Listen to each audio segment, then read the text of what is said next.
Political science की class में आज हम मैकियावेली को, जो आधुनिक युग का जनक कहा जाता है, उसके आगे के बिंदु की ओर अध्ययन करेंगे। पिछली क्लास में हमने मैकियावेली को आधुनिक युग का जनक मानने के जो 6 बिंदुओं का अध्ययन किया था, जिनमें प्रथम बिंदु था राष्ट्रीय राज्य का संदेशवाहक, दूसरा राज्य की आधुनिक स्थिति का निरूपण, तीसरा बिंदु राज्य की संपूर्ण संप्रभुता का पोषक, फोर्थ बिंदु में राजनीति को धर्म व नैतिकता से पृथक्करण करने वाला, पांचवा बिंदु शक्तिवादी राजनीति का प्रणेता, और छठे बिंदु में शक्तिवाद का समर्थक। इन 6 बिंदुओं का हमने पिछली क्लास में अध्ययन किया था। आज हम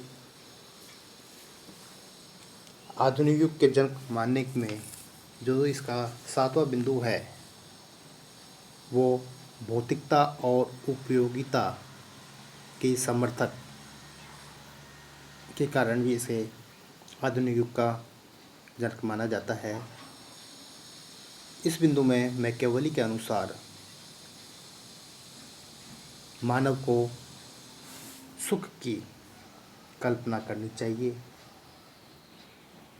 और इसके लिए हमेशा उसे प्रयत्न करते रहना चाहिए। राज्य और संप्रभुता या प्रभुता, कला, सौंदर्य, नारी, शराब, ये सब भोग की वस्तुएं हैं। इन सब का भोग करके सुख प्राप्त करना चाहिए। वर्तमान समय में भी इन सभी बातों का विशेष महत्व है, स्थान है। आज का मानव इन सब बातों पर जोर देता है, इसलिए मैकियावेली को उपयोगितावाद का समर्थक कहा जाता है। कहने का मतलब है कि मैकियावेली का मानना है कि मानव को सुख की कल्पना करनी चाहिए, अच्छे जीवन जीना चाहिए और इसके लिए हमेशा प्रयास करते रहना चाहिए। अगला जो बिंदु आता है वो है संघ राज्य के प्रथम विचारक। मैकियावेली को संघ राज्य के विचारक का प्रथम उद्घोषक माना जाता है। इसने इटली के लिए कॉमनवेल्थ, जिसे हम राष्ट्रमंडल कहते हैं, का सपना देखा, जिसका आधार संघात्मक व्यवस्था था। वहाँ पर प्रिंस, जिसे हम राजा कहते हैं, इकाई राज्य को विभाजित कर उन्हें अपने अधीनता में कर ऐसे संघ राज्य बनाएगा जिसमें शासन की शक्ति कुछ सीमा तक इकाइयों में विभाजित होगी। कहने का मतलब है कि इसने राष्ट्रमंडल का सपना देखा, संघात्मक शासन व्यवस्था का, जिसमें छोटे छोटे राज्यों को विभाजित कर उन्हें अपने अधीन कर एक संघ राज्य बनाने की कल्पना की। हम वर्तमान समय में भी देखें तो बड़े बड़े राज्यों के लिए या बड़े बड़े जो देश हैं, वहाँ पर इस प्रकार की व्यवस्था दिखाई देती है, संघीय व्यवस्था दिखाई देती है या परिलक्षित होती है। अब इसके अगला बिंदु है जो है आधुनिक अध्ययन पद्धति के अनुयायी। पर्यवेक्षण, यथार्थवादी दृष्टिकोण, वैज्ञानिक तटस्थता, विश्लेषण और ऐतिहासिक आधार, ये सभी आधुनिक अध्ययन पद्धति के मुख्य लक्षण हैं। तो आधुनिक अध्ययन पद्धति के कौन कौन से लक्षण हैं? पर्यवेक्षण करना, यथार्थवादी दृष्टिकोण को अपनाना, वैज्ञानिक तटस्थता, वैज्ञानिकता के आधार पर कार्य करना, विश्लेषण और ऐतिहासिक आधार, ये सभी आधुनिक अध्ययन पद्धति के लक्षण हैं। मैकियावेली ने मध्य युग की जो अति धार्मिकवादी दृष्टिकोण को हटाकर जो मध्य युग की पुरानी विचारधाराएं थी, उन सभी को हटाकर बहुत कुछ सीमा तक आधुनिक पद्धतियों को अपनाया। कहने का तात्पर्य है कि मध्य युग की जो पुरानी गड़ी सड़ी जो परंपराएं थी, विचारधारा थी, दृष्टिकोण थे, उनको हटाकर इसने पर्यवेक्षण, यथार्थवादी दृष्टिकोण, वैज्ञानिक तटस्थता आदि नवीन आधुनिक जो पद्धतियाँ थी उनको अपनाया या उसका प्रयोग किया।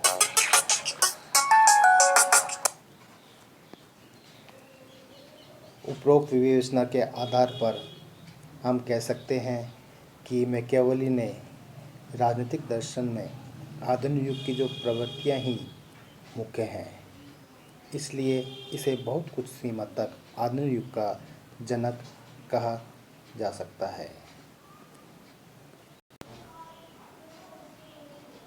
तो इन 9 बिंदुओं के द्वारा हमें पता लगता है कि आधुनिक युग का जनक क्यों कहा जाता है। लेकिन कुछ विचारक ऐसे भी हुए हैं जिन्होंने मैकियावेली के इन विचारों की आलोचना की। तो जो विचारकों ने आलोचना की वो किन आधारों पर की, उसका अध्ययन हम करेंगे। आलोचना के प्रथम बिंदु में है अध्ययन पद्धति त्रुटिपूर्ण।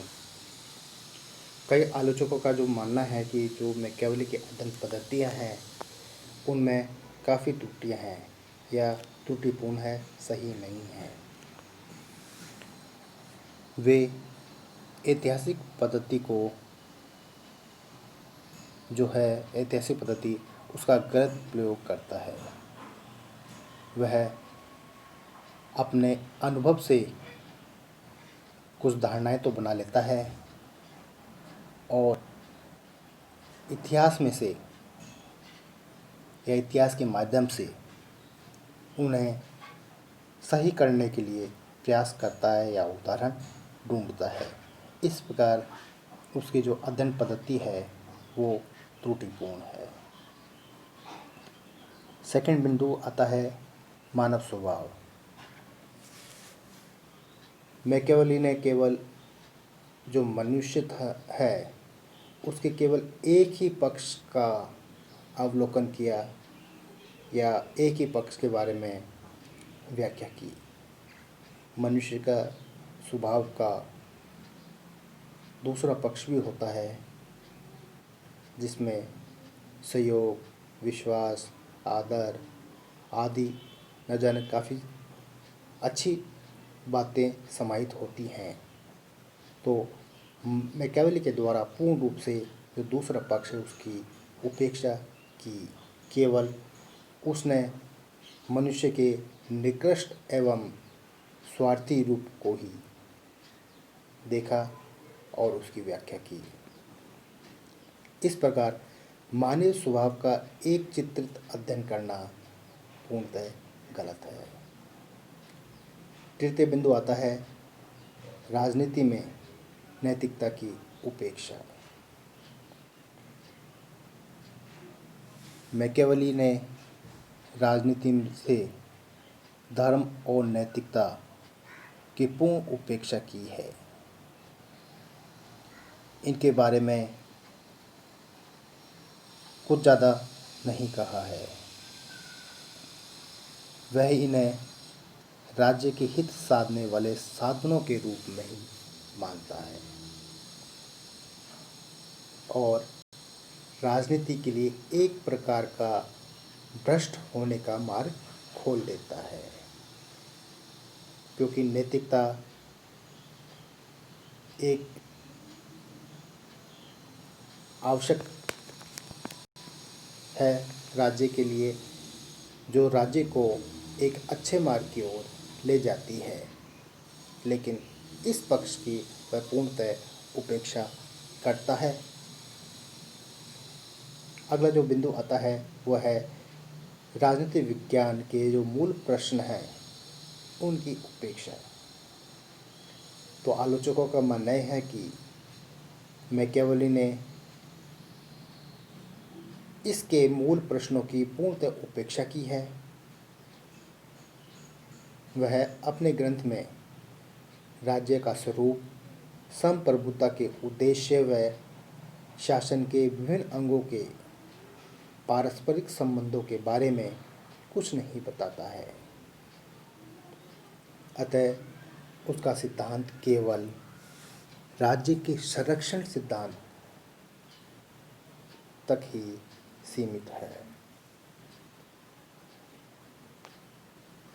अगला जो बिंदु आता है आलोचना में वो आता है अवसरवादी राजनीति का प्रणेता। तो आलोचक मानते हैं कि मैकियावेली केवल अवसरवादी राजनीति की बात करता है। वह अवसरवादी राजनीति का मुख्य प्रणेता है। यह राज्य को अवसरवादी बनाता है और केवल अपना काम निकालने की बार बार सलाह देता है। वह राजा को यहाँ तक कहता है कि उसे अच्छे बुरे की ध्यान नहीं देना चाहिए, उसे केवल अपना काम निकालना आना चाहिए। इस प्रकार विभिन्न आलोचकों द्वारा मैकियावेली की आलोचना की गई। यहाँ पर हमारा पूरा मैकियावेली का जो टॉपिक है कंप्लीट होता है। इसके पश्चात अगली क्लास में हम नए पाश्चात्य विचारक के बारे में अध्ययन करेंगे।